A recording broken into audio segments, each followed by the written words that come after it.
सभी से कि मंच पर आकर अपना स्थान ग्रहण कर लें। थोड़ा सा अंदर आ, वहीं अंदर आ जाओ।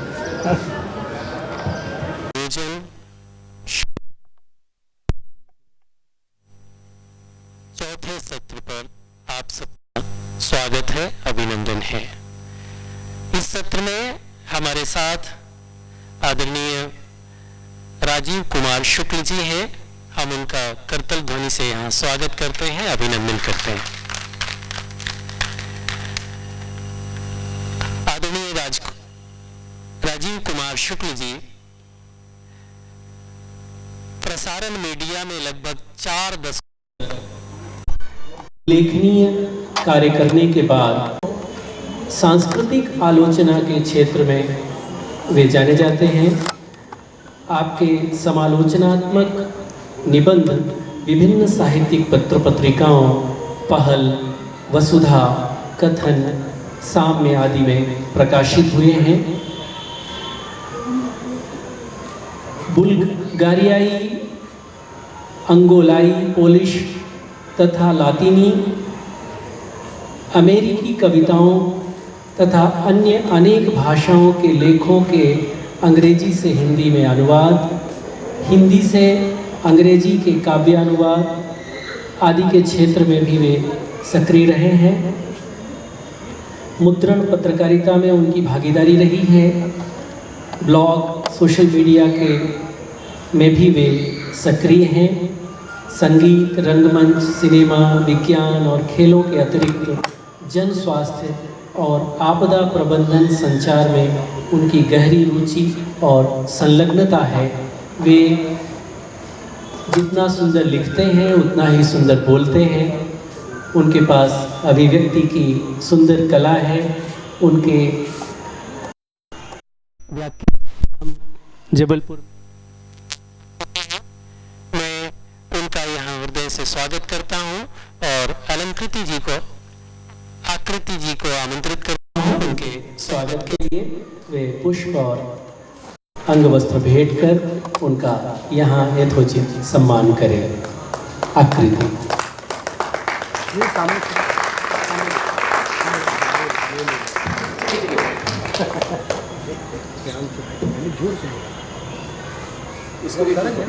सर जी फोटो फ्रेम में नहीं आए।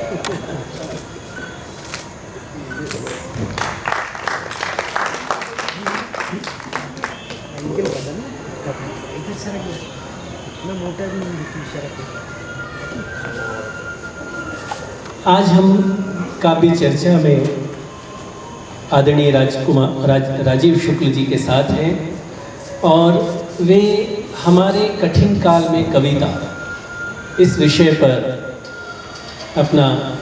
अपनी परिचर्चा रखेंगे। मैं बहुत न कहते हुए उन्हें आदर सहित आमंत्रित करता हूं अपने उद्बोधन के लिए। आदरणीय राजीव कुमार शुक्ल जी।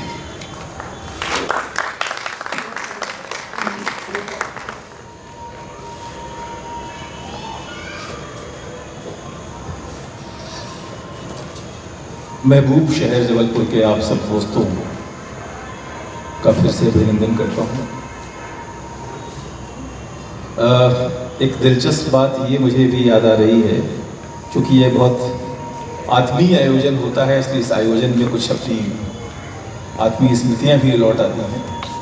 पिछले साल मैं जबलपुर लौटा था, बहुत साल बाहर रहने के बाद यहाँ रहने के लिए, और इसी आयोजन के साथ मेरा आरंभ हुआ था दोबारा। ज्ञान जी ने कहा था आओगे तो पुनरारंभ कहिए, यहीं से इसी कार्यक्रम से हुआ था और 28 अक्टूबर की तारीख वो थी। आज 29 अक्टूबर है, तो अब 1 साल पूरा हो चुका है और मैं 1 साल पुराना नागरिक इस शहर। मैं जब हम कठिन काल में कविता पद का इस्तेमाल करते हैं तो तय है कि उसमें आशंकाएं हैं जो हमें घेरे हुए हैं, जो हमारे काल को कठिन बनाती हैं और उस कठिन काल में कविता की भूमिका को लेकर हमें सजग करती हैं या चिंतित करती हैं या उस पर सोचने विचार करने और कुछ करने के लिए प्रेरित करती हैं। और आशंकाओं के साथ यहाँ पर मैं एक और बात जो कहना चाहता हूँ मुख्य विषय में जाने के पहले, वो ये कि आशंकाओं और आश्वस्ति का बड़ा निकट का नाता होता है। इस कार्यक्रम में जब भी मैं आता हूँ, पिछले साल आया था और इस बार आया हूँ, तो आश्वस्ति के भाव से पहले आता हूँ, क्योंकि श्रद्धेय अनिल कुमार श्रीवास्तव जी को जिस तरह से उनकी तीनों बेटियाँ उनकी साहित्यिक धरोहर को संभाल कर आगे बढ़ा रही हैं, ये गहरी आश्वस्ति की बात है। और चूंकि मेरी भी 2 बेटियां हैं, तो बेटियों के पिता के लिए विशेष रूप से बहुत आश्वस्ति की बात है कि इस दुनिया में और साहित्य में संभावनाएं और उम्मीदें बची हुई हैं। आश्वस्ति से फिर आशंका की ओर जाना होता है, आशंका से फिर आश्वस्ति की ओर आना होता है। मुझे लगता है कि मैं आज की बातचीत, क्योंकि थोड़ा समय भी मुझे एक बार जांच लेना चाहिए, क्योंकि कई तरीकों से बात की जा सकती है। विषय ऐसा है जिस पर काफ़ी विस्तार में जाया जा सकता है। कोशिश करूंगा कि 2-4 बिंदु कम से कम आए और बहुत विस्तार ना हो, लेकिन मुझे लगता है कि यह बात कुछ कविताओं से, कुछ काव्यांशों से और कुछ मेरी अपनी बातचीत से शायद हो। मैं शुरू करना चाहता हूं, हमारे समय के नौजवान कवि हैं अदनान कफील दरवेश, उनकी एक कविता है घर। मैं उस पूरी कविता को पढ़कर वहां से आरंभ करना चाहता हूं।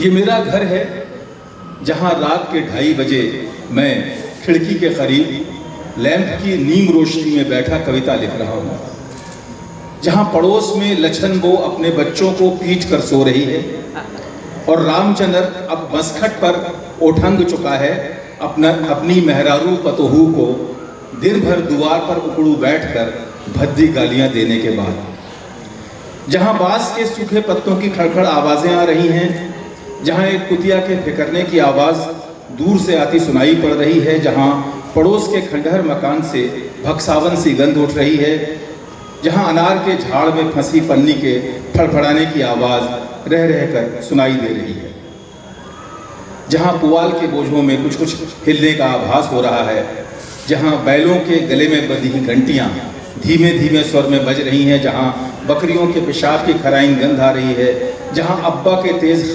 खर्राटे रात की निबिड़ता में खलल पैदा कर रहे हैं, जहां माँ उबले आलू की तरह खटिया पर सुस्ता रही है, जहां बहनें सुंदर शहजादों के स्वप्न देख रही हैं।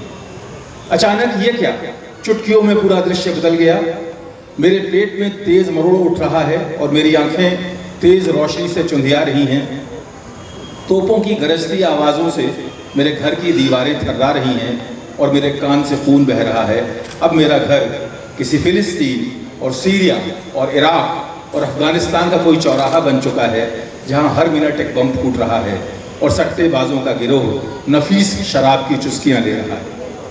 अब आसमान से राख झड़ रही है, दृश्य बदल चुका है, लोहबान की तेज गंध आ रही है। अब मेरा घर उन उदास उदास बहनों की दहकती आवाज़ों और सिसकियों से भर चुका है, जिनके बेरोजगार भाई पिछले दंगों में मार दिए गए। मैं अपनी कुर्सी में धंसा देख रहा हूँ दृश्य को फिर बदलते हुए। क्या आप यकीन करेंगे, जंगलों से घिरा गांव, जहाँ स्वप्न और मीठी नींद को मजबूत बूटों ने हमेशा के लिए कुचल दिया है, जहाँ बलात्कृत स्त्रियों की चीखें भरी पड़ी हैं, जिन्हें भयानक जंगलों या बिहड़ वीरानों में नहीं बल्कि पुलिस स्टेशनों में नंगा किया गया। मेरा यकीन कीजिए, दृश्य फिर बदल चुका है। आइए मेरे बगल में खड़े होकर देखिए, उस पेड़ से एक किसान की लाश लटक रही है जो कर्ज में गले तक डूब चुका था। उसके पाँव में पिछली सदी की धूल अब तक चिपकी है, जिसे साफ देखा जा सकता है बिना मोटे चश्मों के। मेरा यकीन कीजिए, हर क्षण एक नया दृश्य उपस्थित हो रहा है और मेरे आसपास का भूगोल तेजी से बदल रहा है, जिसके बीच मैं बस अपना घर ढूंढ रहा हूँ। कविता अपना घर ढूंढ रही है। यह परिदृश्य है जो तेजी से बदल रहा है।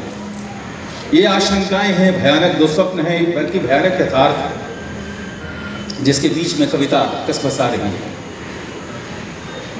मैं थोड़ा सा, जैसे इस कविता में दृश्य बदलते हैं, बातचीत का संदर्भ थोड़ा सा बदलता हूँ। हाल में हमारे एक मित्र क्योंकि जो यथार्थ है उस यथार्थ को कविता अभिव्यक्त करे, ये तो उसकी शर्त है, पर उसके बाद अगली शर्त ये है कि वो कविता जिनके लिए है उन तक पहुँचे। ये बात अक्सर होती है। मित्र हैं दिनेश चौधरी, आज उन्होंने व्यंग्य पढ़ा, उसमें उनकी 2 पंक्तियाँ जो हैं मैं उसको वहाँ से उनसे उधार लेकर कह रहा हूँ, जहाँ उन्होंने कहा कि अब चारण ही कवि माने जाएंगे और विरुदावली ही साहित्य मानी जाएगी, यानी ऐसा एक समय है। पर दिनेश चौधरी जी ने ही हाल में अपनी एक फेसबुक की पोस्ट में, आजकल फेसबुक पर भी साहित्यिक चर्चा बहुत होती है, पंकज जी बैठे हुए हैं जो बहुत गंभीर चर्चा साहित्य की फेसबुक पर बार बार लाते हैं, पंकज चतुर्वेदी जी, और दिनेश चौधरी जी ने उसमें ये मुद्दा उठाया, बहुत नया मुद्दा तो नहीं है, कि कविता में छंद क्यों नहीं है, छंद कहाँ चले गए। और ये एक बड़ी शाश्वत सी बहस है, बीच में बार बार बीच में उठती है, छंद कहाँ गए, लय कहाँ चली गई। तो मुझे इससे एक स्मृति मेरी लौट आई। मैं छतरपुर में आकाशवाणी केंद्र में तब था और वहाँ प्रगतिशील लेखक संघ में जुड़ा हुआ भी था, और हमारे अध्यक्ष होते थे पंडित रामजी लाल चतुर्वेदी, जो नन्ना कहलाते थे और बहुत सक्रिय, बहुत जुझारू आदमी थे। वहाँ हम लोगों ने एक कार्यक्रम करने का विचार किया, स्वीकार अमरकांत जी पर केंद्रित। तो पंडित जी जो हैं उन्होंने अध्यक्ष के रूप में स्वीकार कर लिया उस कार्यक्रम को, पर अलग से मुझसे बोले कि राजीव, ये बुंदेलखंड है, यहाँ तो कविता की ही दुनिया है, ये गद्य वद्य यहाँ अच्छा नहीं लगता। बोले यहाँ तो ये तो कविता का प्रदेश है, यहाँ कविता ही होनी चाहिए। तो मैंने कहा नहीं पंडित जी, आप अमरकांत जो हैं उनको पढ़िए वगैरह वगैरह। तो मुद्दा मेरा कहने का सिर्फ ये था कि यह पूरा क्षेत्र, खासतौर से बुंदेलखंड जो है, वहाँ कविता की बड़ी सुदृढ़ परंपरा रही है। और अब हम पाते हैं, अब जब बात होती है, प्रकाशक भी कहते हैं, बाकी दुनिया भी कहती है कि कविता के पाठक सबसे कम होते चले गए। ऐसा जो हुआ है उसको क्यों हुआ है, इसमें मैं समझता हूँ कि एक अर्थ में, क्योंकि एक अर्थ तो वो है जो यथार्थ का भयानक यथार्थ है, जिसकी चर्चा हमने अभी की उस कविता के बहाने, या उस कविता की चर्चा तो की नहीं, सिर्फ कविता पढ़कर मैंने आपके सामने प्रस्तुत की। पर कविता के लिए एक अर्थ में सदा ही कठिन काल होता है, और ये एक से अधिक अर्थों में सच है। जो एक मूल कठिनाई है जिसका जिक्र मैंने भी किया, वो संप्रेषण की है। शायद हमेशा कविता के मर्म को सभी लोगों तक पहुंचा पाना लगभग असंभव रहा। कविता एक अधिक उदात्त चित्त और भावभूमि की अभिव्यक्ति है। वो गहरी निजी अनुभूति से जन्मती है और फिर समूची मानवता की हो जाती है। वैसे सामान्य तौर पर यह बात सभी कलाओं पर लागू होती है, लेकिन साहित्य पर कुछ ज़्यादा, क्योंकि यहाँ केंद्र में शब्द यानी भाषाएं हैं। कविता की अपनी अधिक लाक्षणिक, अधिक व्यंजक भाषा है, जिसे ग्रहण करने के लिए भी कुछ लगन और अभ्यास चाहिए। सवाल ये है कि जो हमारा समय है उसकी कठिन होने का एक और पहलू ये है कि वो आपको वो लगन और अभ्यास के लिए अवकाश दे रहा है या नहीं। सच्ची और सही कविता जीने की बुनियादी लगन से फूटती है। ये ललक आदमी के तमाम तकलीफ़ों और तनावों में उसके साथ रही, उसके साथ लड़ी और आगे का रास्ता बनाती हुई चली। कविता मनुष्य के जीवन का गान है, जिसे गुनगुनाने में उसका मन रमना चाहिए और उसे ताकत मिलनी चाहिए। यहाँ यह देखना ज़रूरी है कि जब मैंने कहा अभी कि वह अवकाश कम होता गया है, तो ये कोई ऐसी बात नहीं कि आज ही ये शुरू हुआ। सत्ताएं हमेशा से प्रभुत्व चाहती, कविता साहित्य प्रतिपक्ष में होते हैं, क्योंकि वो आम आदमी के साथ, शोषित के साथ, वंचित के साथ, अंग्रेजी में जिसे हैव नॉट कहते हैं उसके साथ होते हैं, और इसीलिए सत्ताएं हमेशा साहित्य को लेकर आशंकित रहती हैं। यह कोई संयोग नहीं है कि विभिन्न उपलब्धियों पर जहां हमारे देश में धूमधाम मच जाती है, राजनीतिक हलकों में फोटोग्राफ होते हैं, ट्वीट होते हैं, वहाँ एक बड़े साहित्यिक पुरस्कार के बाद एक गहरा सन्नाटा देखा गया। तो साहित्य को लेकर एक चिंता, एक आशंका, जैसे वो आशंका उधर भी है, एक आशंका लगातार वहाँ बनी रहती है। और ये केवल आज की बात नहीं है। सफदर हाशमी मार दिए गए थे। सफदर हाशमी को जिन्होंने मारा था वो तब की सत्ता के लोग थे। और सफदर हाशमी की एक पंक्ति मुझे यहाँ, जो ग्रह की पंक्ति है, लेकिन सफदर हाशमी ने उसका अनुवाद किया था, बहुत सुंदर अनुवाद किया था। ये क्या जुल्मतों के दौर में भी गीत गाए जाएंगे अंधेरों में? और उत्तर है हाँ, जुल्मतों के दौर के ही गीत गाए जाएंगे। तो गीत तो गाए जाएंगे और वो जुल्मतों के दौर के गीत गाए जाएंगे। तो ये लेकिन कोशिश हमेशा चलती है कि लोग जो हैं वो गंभीर साहित्य से, साहित्यकारों से थोड़ा दूर रहें। जब हम अपने टीन एज में थे कहिए या बचपन में थे, मुझे याद है सबसे अधिक जो पत्रिकाएं आती थी घरों में, धर्मयोग, साप्ताहिक हिंदुस्तान, और इनमें काफ़ी कुछ अच्छी सामग्री भी होती थी। पर साथ साथ चुटकुलों के ज़रिए, कभी कार्टून के ज़रिए, कभी किसी और तरह से एक यह भी चीज़ जाती थी कि जो गंभीर कला है, आधुनिक कला है, आधुनिक कविता है, उसका थोड़ा थोड़ा मजाक भी होता रहता था। यानी आप कुछ मोड़ तोड़ के कुछ कर दीजिए, छींटे फैला दीजिए, वो आधुनिक कला है। यानी लोग कभी भी इस तरह से प्रवृत्त न हों कि वो गंभीर साहित्य में, गंभीर कला में, गंभीर चीज़ों में जाएं, इसकी कोशिश हमेशा बंदी रहती थी। इसलिए यदि पढ़े लिखे लोग भी कविता से, कला से दूर रहे हैं तो उन्हें इसको लेकर जितना अपराध बोध होना चाहिए वो नहीं रहा, क्योंकि उन्हें लगता है कि ये भी जीने का एक ठीक ठाक तरीका है। गंभीर साहित्य और साहित्यकारों को समाज से काटने की कोशिश बहुत सफल तौर पर लगातार अंजाम दी जाती रही है, जिसमें मुझे कहने दीजिए वैज्ञानिक समझ से हीन अथवा तात्कालिक स्वार्थों और लिप्साओं से ग्रस्त बहुत से साहित्यकारों ने भी सक्रिय योगदान दिया। वहीं समाज को पूंजीवाद ने बाजार में जो लुगदी साहित्य, पल्प फिक्शन या पल्प लिटरेचर, पद्य और गद्य दोनों धुआंधार उपलब्ध कराया, वो उसे भटकाने, भड़काने और अंततः कमजोर बनाने वाला साहित्य है। साहित्यकार अपने छोटे छोटे द्वीपों में साहित्यिक से लेकर सामाजिक, राजनीतिक, आर्थिक मसलों तक से उलझते रहे हैं, किंतु उनकी चिंताएं जनता तक न पहुंचकर उनके बीच आपस में ही जैसे प्रतिध्वनित होती रही। प्रेमचंद और निराला अपने समकालीन समाज में जितने सुपरिचित थे, उतने आज भीष्म साहनी और नागार्जुन, जो कि खासे लोकप्रिय हैं, पर वो भी शायद उतने नहीं हैं जितने प्रेमचंद और निराला थे, क्योंकि तब के मुकाबले आज अपेक्षाकृत अधिक संख्या में पढ़े लिखे लोग होने पर भी आज का आदमी पूंजीवादी, और जो पूंजीवाद अब स्थान बहुत पहले से है लेकिन अब तो पूरी तरह भूमंडलीकृत मामला है, वैश्विक पूंजी है, तो आज का आदमी पूंजीवादी संस्कृति का ज़्यादा करारे तौर पर शिकार है और शारीरिक मानसिक रूप से ज़्यादा थका हुआ भी है और अधीर भी। उसके पास ज़रा भी यानी ठहरने का, देखने की, न उसके अंदर वो इतना थक चुका है आदमी, और वो तुरंत मनोरंजन, जैसे इंग्लिश में कहते हैं इंस्टेंट ग्रेटिफिकेशन, वो ये चाहता है। एक और दिलचस्प बात यह है कि जहाँ कम से कम हमारे बचपन में पढ़ने लिखने का एक अर्थ ये भी होता था कि आप अच्छा लिखना और अच्छा बोलना सीखें, भाषा में आप जितना संभव है अपने परिवेश में रहते हुए निखार लाएं, और ये प्रक्रिया ये भी कहा जाता था कि जीवन भर चलती है। अब आप देखें कि पढ़े लिखे होने में और अच्छा बोलने और अच्छा लिखने में कोई वैसा सीधा संबंध अब प्रकट नहीं होता। अच्छे खासे पढ़े लिखे लोग होते हैं, पर अब तो देवनागरी तो लिखी ही नहीं जा पाती, और जिन लोगों को भ्रम है कि अंग्रेजी बहुत अच्छी है, वो भी माफ करें, अंग्रेजी में भी कूल और अमेजिंग से ज़्यादा आगे बात नहीं जाती। तो कुल मिलाकर ये है कि ये भाषा विमुखता है, भाषा मात्र से एक तरह की विमुखता है।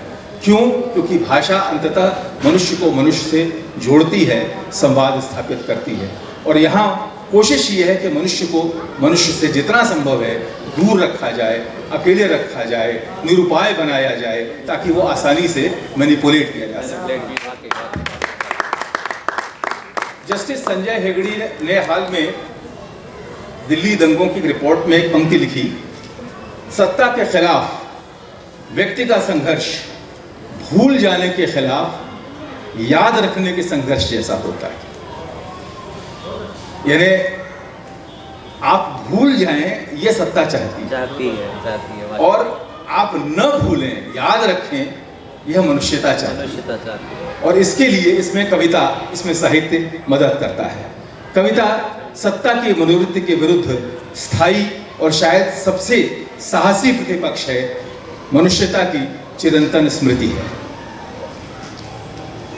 यहाँ एक जिक्र मुझे लगता है, चूंकि मैंने चर्चा शुरू में भी की संप्रेषणीयता की, तो एक विषय, वो एक नजरिया वो भी देखने का है। शैलेंद्र पर एक किताब आई, धरती कहे पुकार के, और उसमें हिंदी के जो मूर्धन्य आलोचक रामविलास शर्मा, उनका कोटेशन है कि जिस साहित्य से जनता जागृत हो वो साहित्य श्रेष्ठ। उच्च कोटि के होने पर भी कविता यदि कवि तक सीमित रहे अथवा 4 लोगों तक ही सीमित रहे तो वो हमारी दृष्टि में महान नहीं है। महत्ता वहाँ पैदा होती है जहाँ लोक हृदय और कवि हृदय में तारतम्य है। और आगे उन लेखक ने लिखा है कि रामविलास शर्मा जी की इस कसौटी पर शैलेंद्र की रचनाएं सोराने खरी उतरती हैं। और शैलेंद्र का ही एक कोटेशन बहुत इंटरेस्टिंग है, मैं मेरा कवि और मेरे गीत, जिसमें उन्होंने लिखा है, एक बात तो मेरे मन में विश्वास बनकर बैठ गई है कि जनता को मूर्ख या सस्ती रुचि का समझने वाले कलाकार या तो जनता को नहीं समझते या अच्छा और खूबसूरत पैदा करने की क्षमता उनमें नहीं है। हाँ, वो अच्छा मेरे लिए बेकार जिसे केवल गिने चुने लोग ही समझ सकते हैं। तो इस स्थापना से बहुत बुनियादी असहमति नहीं हो सकती, लेकिन उसे शायद बेकार कहने की जल्दबाजी भी ठीक नहीं, क्योंकि अंततः समय जब जटिल होता है, चुनौतियां जटिल होती हैं, अभिव्यक्ति भी जटिल होती है। और एक दिलचस्प बात यह है कि कविता की, जैसे धूमिल की एक पंक्ति आप लोग को याद होगी, सबको पता है, कविता भाषा में आदमी होने की तमीज़ है। और उनकी एक कविता है भाषा की रात, जिसमें वो जो भाषाई दंगे हो रहे थे उनको लेकर लिखी है। और उसमें बड़ी अद्भुत पंक्ति आती है, हाय जो असली कसाई है, उसकी निगाह में तुम्हारा तमिल दुख मेरी भोजपुरी पीड़ा का भाई है। वाह वाह वाह, बढ़िया। चंद चालाक लोग जिनकी नरभक्षी जुबानों ने पसीने का स्वाद चख लिया है, बहस के लिए भूख की जगह भाषा को रख दिया। क्या बात है। उन्हें मालूम है भूख से भागा हुआ आदमी भाषा की ओर जाएगा। उन्हें मालूम है भुक्कड़ जब गुस्सा करेगा अपनी ही उंगलियां चबाएगा। तो भाषा का मामला भी जो है, ये मैं इसकी ओर आकर्षित कर रहा हूँ ध्यान, हालांकि यहाँ किसी के सामने जो लोग बैठे हुए हैं, इतने विद्वान लोग हैं, कि कविता की एक भाषा जो छायावाद के काल में, उसके पहले छायावाद में तो काफ़ी वो परिष्कृत हुई, मैथिली शरण गुप्त की भाषा या उसके अयोध्या सिंह उपाध्याय हरिऔध की भाषा, मैं खड़ी बोली हिंदी की बात अभी कर रहा हूँ यहाँ पे। लेकिन उसके बाद एक भाषा में बहुत सारे संस्कृत निष्ठ तत्सम शब्द होते थे, एक खास तरह का आप कह सकते हैं तत्सम लोक होता था वो कविता, वो भाषा का। आज आप देखिए कविता की भाषा में वो चीज़ बिल्कुल नहीं है, बिल्कुल सहज आम बोलचाल की भाषा। उस बोलचाल की भाषा में कोशिश की जाती है कि बात कुछ ऐसी आए जो हमारे यथार्थ को, क्योंकि विनोद कुमार शुक्ल हमारे समय के बहुत बड़े कवि हैं, मुक्तिबोध का एक संस्मरण उन्होंने हम लोगों को सुनाया था, जिसमें उन्होंने कहा था कि जब मुक्तिबोध के पास वो जाते थे और जब बातचीत करके लौटते थे राजनांदगांव में, तो जिन परिचित सड़कों से होकर वो गए थे और जब वो लौटते थे तो पाते थे कि वो सड़कें और वो दृश्य बदल चुके हैं। जो दिखता है उसके भीतर कुछ और है और उसके भीतर भी कुछ और है। यह दृष्टि जो है ये कविता अर्जित करती है, कवि को देती है। और उसके बाद इसीलिए यह एक उद्यम की बात भी है, जहाँ जैसे अगर आप शास्त्रीय संगीत सुनना चाहते हैं, एक सुनना वह है जो संगीत है, मधुर है, अच्छा लगता है। एक वो है जब हम उसकी बारीकियों को भी समझते हैं और तब हमें ज़्यादा अच्छा लगता है। तो बारीकियों तक पहुंचने के लिए थोड़ा सा प्रयास करना होता है। इसलिए मैं समझता हूं कि यह कोशिश ज़रूरी है। और जहां तक बात छंद की बात है, संसार भर में कविता की मुख्य धारा छंद मुक्त कविता की हुई। वो इसलिए हुई शायद कि जीवन जो है उस तरह का जो पेस्टोरल लाइफ थी वो अब नहीं है।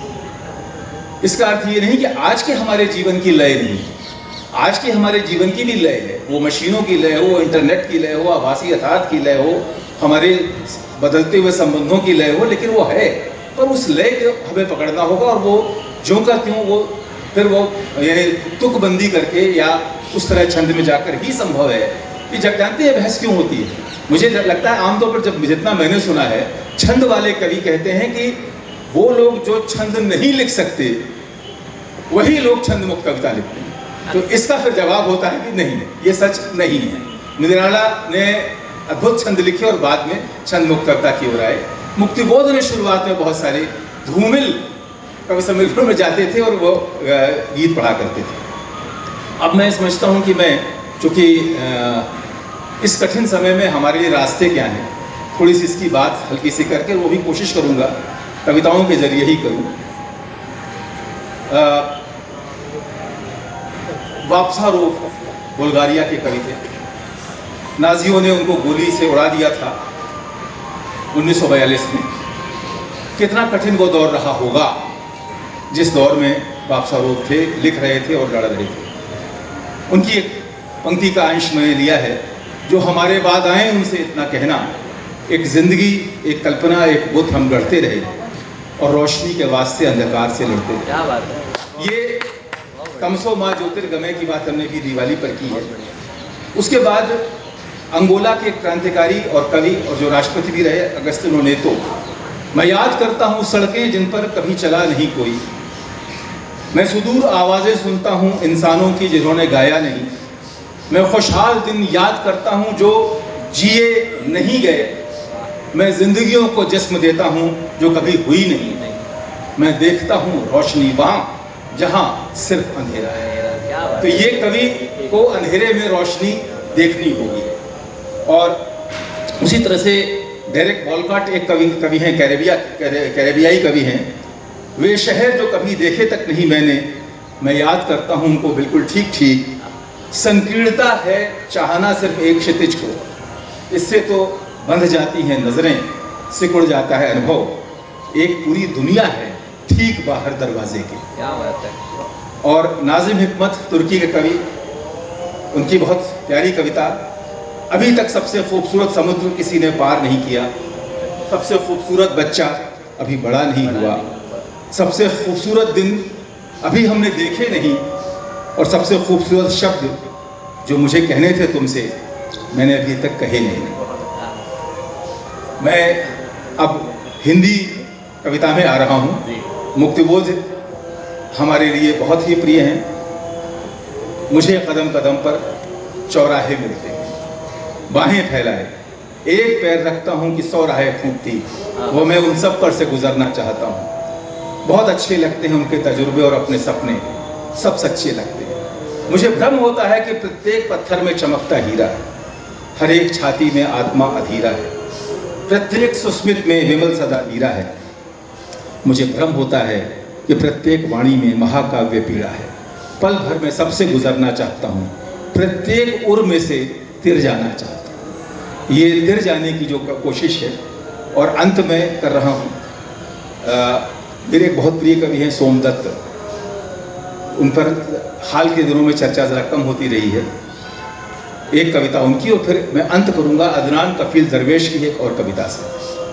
सोमदत्त जी की कविता का शीर्षक है मांडने और नारे। मांडने आप जानते हैं, जो दीवारों पर बनाए जाते हैं चित्र, मंडल आर्ट। हाँ। जब तक आदमी के हाथ और आंखें हैं, आंखों में धरती आकाश फूल पत्ती है, दूध दही नगाड़े बेटे बेटी हैं, गाड़ी बैल मोर चिड़िया चांद तारे हैं, औरतें हैं सपने भरे हाथों से खिलखिली मिट्टी गोबर में सनी, बच्चे हैं खिलौनों भरे मन में उभे चुभे, लड़कियां हैं पाखुरिया तितलियों की फरफराहटों में पगी, बहुएं धरती आकाश फलांगती बेसुधियों सुधियों में, दीवारें खाली नहीं रहेंगी मांडने मारे जाएंगे। क्या बात है। जब तक आदमी के हाथ और आंखें हैं, आंखों में दूसरे की धरती,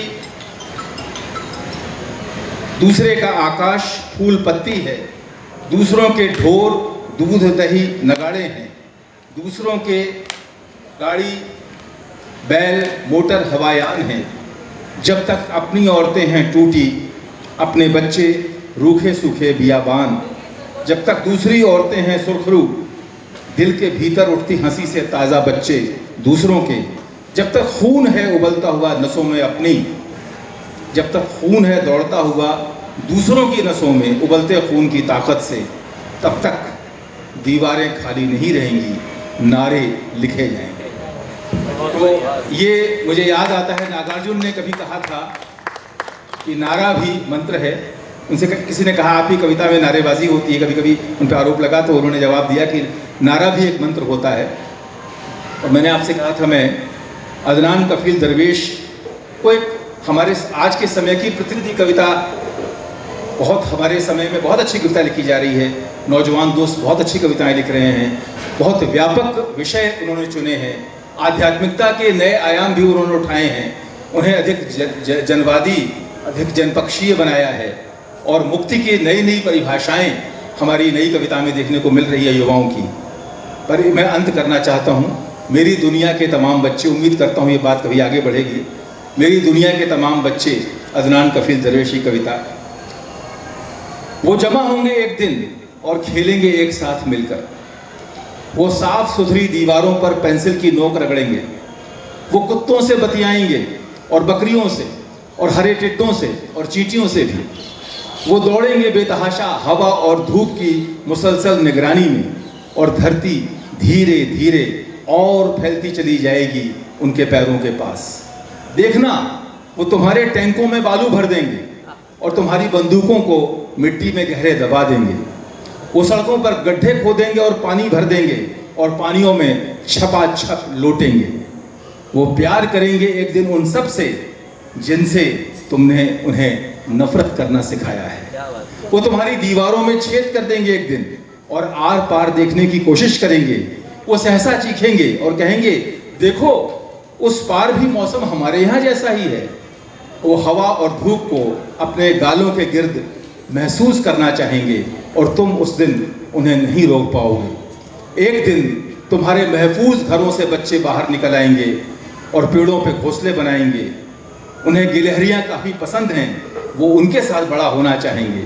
तुम देखोगे जब वो हर चीज़ उलट पुलट देंगे उसे और सुंदर बनाने के लिए।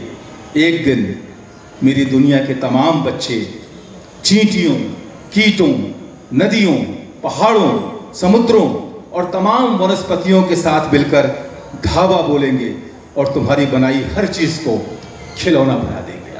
आमीन।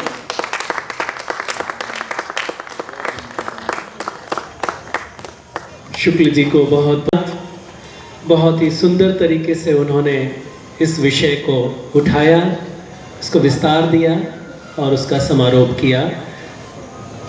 कविता का एक वैश्विक परिदृश्य हमारे सामने रखते हुए उन्होंने इस कठिन काल को समझने की, जानने की और इस कठिन काल में जो रचा जा रहा है, जिस ढंग से रचा जा रहा है, उसको पहचानने की, जानने की, पढ़ने की और उससे जुड़ने की ताकीद की है।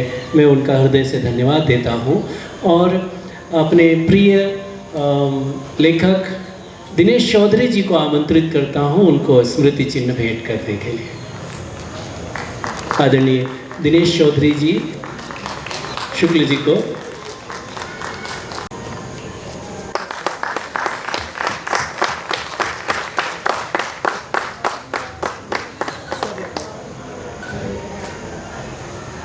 अगले सत्र के संचालन के लिए आमंत्रित करता हूँ।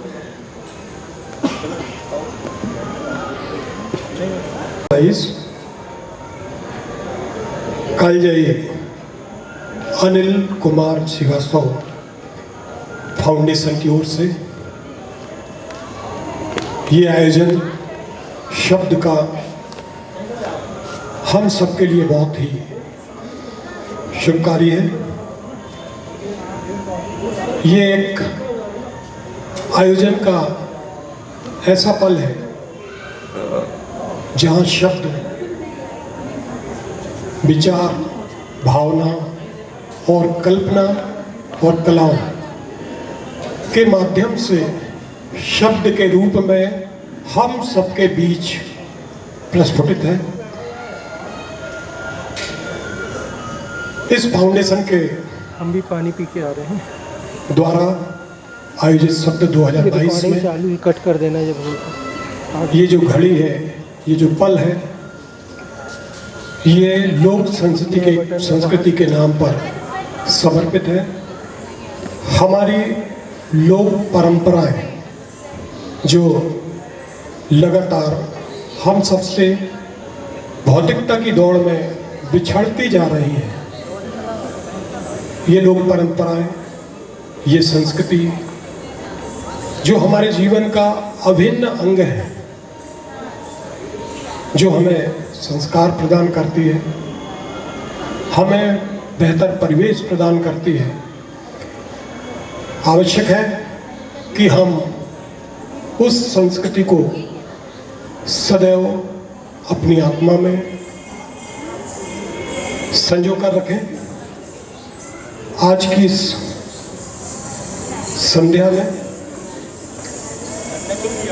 बुंदेलखंड क्षेत्र की लोकप्रिय लोक परंपरा अहीर, जिसको हम सामान्य रूप से अहीर नाम से जानते हैं, इसका एक और प्रचलित नाम जो है वो देवारी, दिवाली के दूसरे दिवस यानी परमा के दिवस।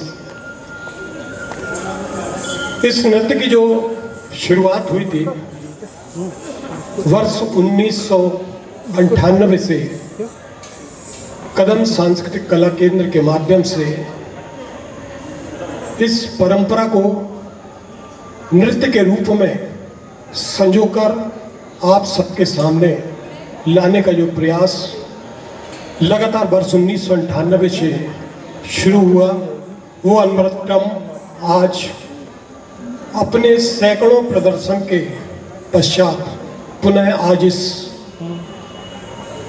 कालजयी अनिल कुमार श्रीवास्तव फाउंडेशन द्वारा सृजित इस मंच पर आप सबके समक्ष निश्चित रूप से प्रस्तुत है। जैसा कि मैं आपको जानकारी प्रदान करना चाहूँगा कि कदम सांस्कृतिक कला केंद्र का ये अहीर लोक नृत्य अभी वर्तमान में वर्ष 2022 में भारतीय डाक तार विभाग भारत सरकार के द्वारा उनका जो डाक तार विभाग का एनुअल फोल्डर प्रकाशित होता है, भारत सरकार के द्वारा उस फोल्डर में इस नृत्य को प्रमुखता के साथ स्थान दिया गया, जो कि जबलपुर शहर, जिसे हम संस्कार धानी के नाम से जानते हैं, एक बहुत ही गौरवमयी पल हम लोग के सबके सामने है।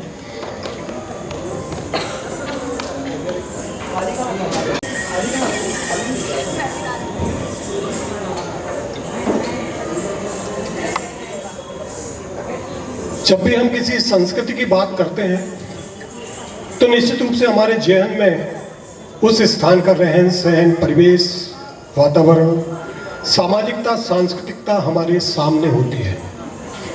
सामान्य तौर पर वैसे तो जो हमारे व्यवहार में शामिल होता है हम उसी को अपनी संस्कृति मानते हैं। भारतीय संस्कृति के अंतर्गत हम जब भी अपनी लोक परंपराओं की बात करते हैं तो निश्चित रूप से ठेठ देशज के रूप में हमारी परंपराएं हमारे सामने होती हैं, जिसका प्रमुख उदाहरण बुंदेलखंड की संस्कृतियां जो हैं वो हम सबके सामने हैं। और इसी एक लोक परंपरा से आज हम अवगत होने जा रहे हैं, जिसे हम अहीर देवारी के नाम से जानते हैं। दीप पावन पर्व दीपावली के दूसरे दिवस, जिसे हम परमा के नाम से जानते हैं, इस दिवस को अहीर समुदाय के लोग गोवर्धन भगवान के पूजा पर्व के रूप में मनाते हैं।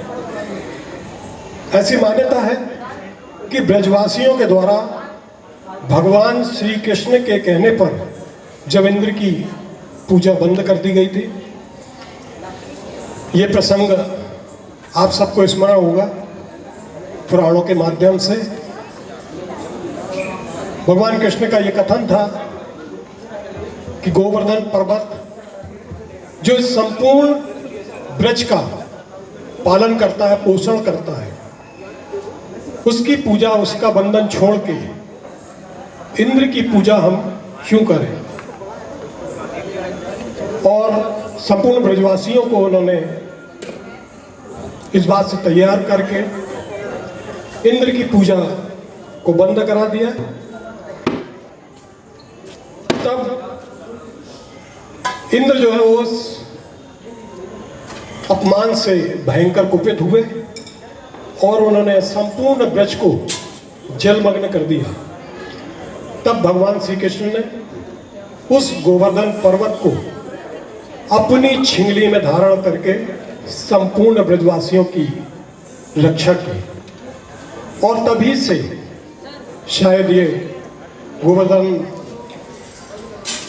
पर्वत की भगवान के रूप में पूजन का कार्यक्रम शुरू हुआ।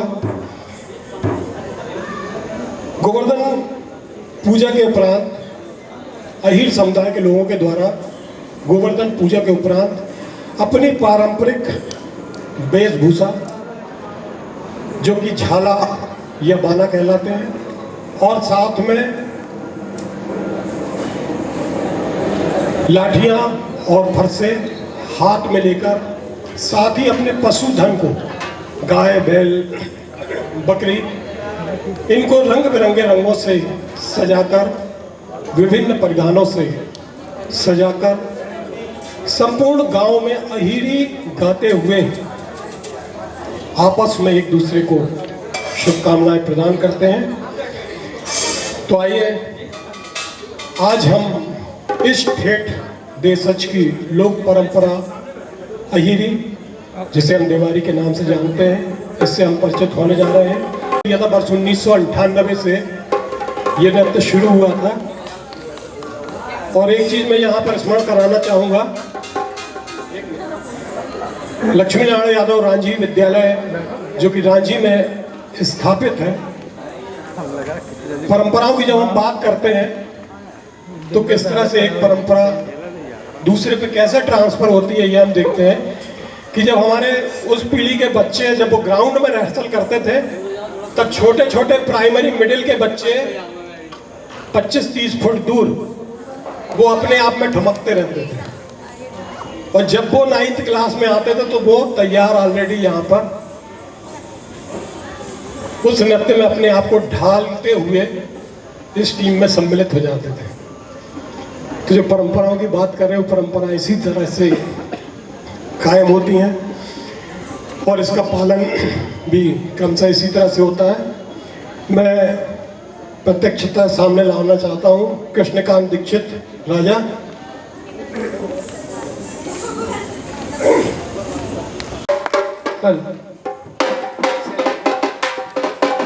तो आइए दीपा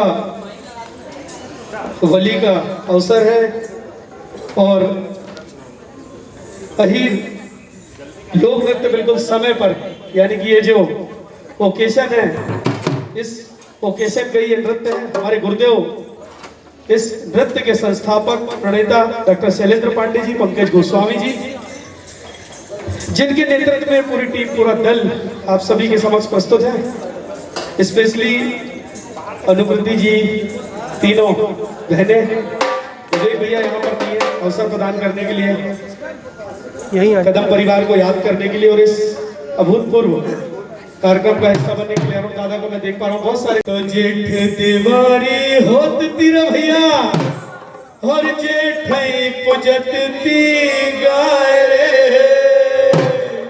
और माँ चंडी को साथ लेके हर नाचे पुत अहीर के।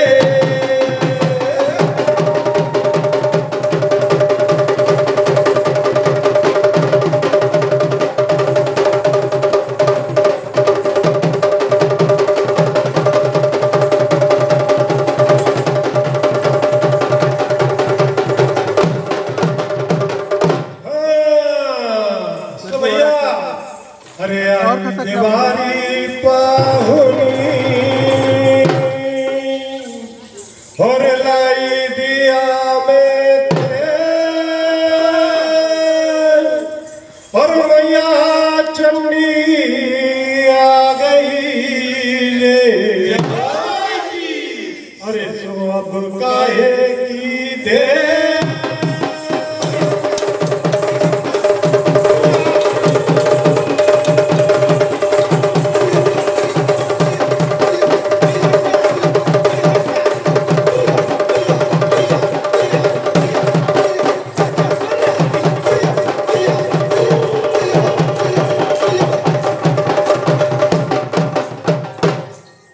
दिवारी पाहुनी और लाई दिया दे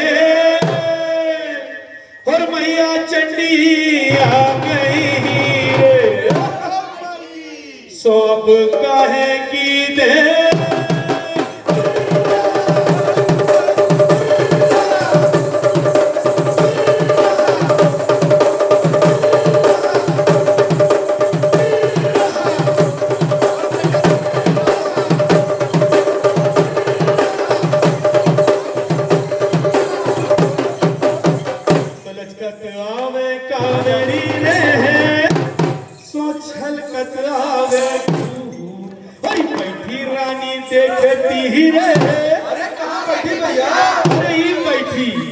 बैठी रानी देखती ही रहे कि हम हैं हीर के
का खेलन फटकार बेजना मोरी चरत भेड़ा दई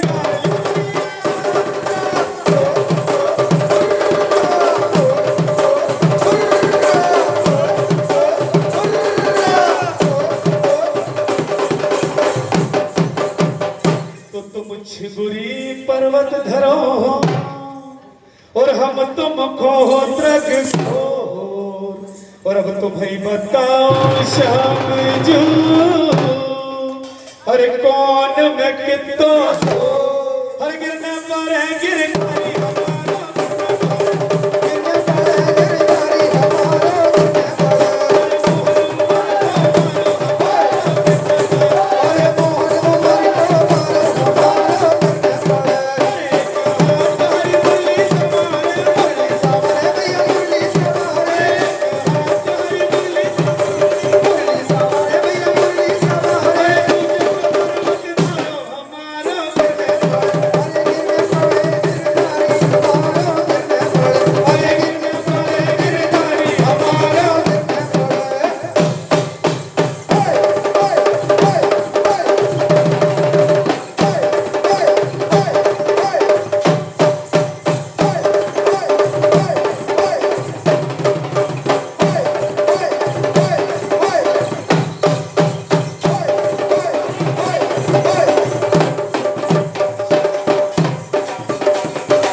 चार मिले चौसर खिले और तीन करे बरजो और तुलसी से मिलन खो अरे कह गए हैं 64 करोड़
और पंथी को छाया नहीं अरे पंथी को भैया हाँ और पंथी को छाया नहीं केवल लागे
कलाकारों को, नृत्य निर्देशक को, सबको बधाई। आपने देखा कितना सम्मोहक नृत्य यहाँ पर प्रस्तुत हुआ। मैं अब कालजयी अनिल कुमार श्रीवास्तव फाउंडेशन की तरफ से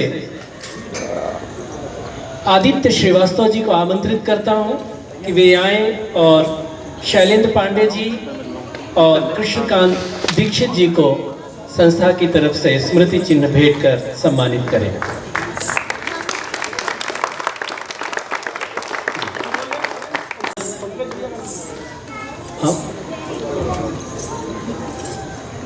माफ करेंगे। पंकज गोस्वामी जी जी, पंकज गोस्वामी जी को भी मैं सादर आमंत्रित करता हूं कि वे सम्मान ग्रहण करने के लिए उपस्थित रहें। और आदित्य जी को आमंत्रित करता हूं। ये सम्मान दरअसल कदम संस्था का और इन कलाकारों का सामूहिक रूप से सम्मान है जिन्होंने अपनी मोहक प्रस्तुति यहाँ पर दी है। हम सबका अभिनंदन करते हैं। आदित्य जी।